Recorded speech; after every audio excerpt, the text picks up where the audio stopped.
ঐতিহাসিক সোহরাওয়ার্দী উদ্যানে এবং সেখানে আপনারা দেখতে পাচ্ছেন যে বাংলাদেশ জামায়াত ইসলামীর উদ্যোগে কিন্তু এই সোহরাওয়ার্দী উদ্যানে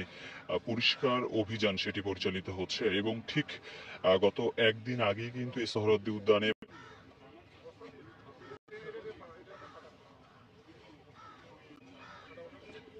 ঠিক গত একদিন আগে কিন্তু এই স্থানটিতেই বাংলাদেশ জামায়াত ইসলামীর ডাকা যেই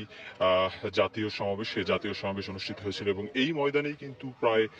কয়েক লক্ষ মানুষের সমাগম ঘটেছিল এবং এর ঠিক একদিনের ভিতরে কিন্তু এই সোহরাওয়ার্দী উদ্যানকে ঠিক পূর্বের রূপে অর্থাৎ পূর্বের চেয়েও কিন্তু ভালো রূপে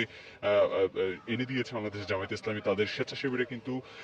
এই তাদের গত পরশুদিন যেই জাতীয় সমাবেশের পর থেকে তাদের স্বেচ্ছাসেবীরা এখানে কিন্তু পরিষ্কার অভিযান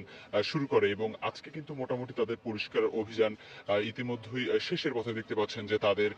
নির্দিষ্ট পোশাক পরিহিত যে স্বেচ্ছাসেবীরা রয়েছে তারা কিন্তু এখানে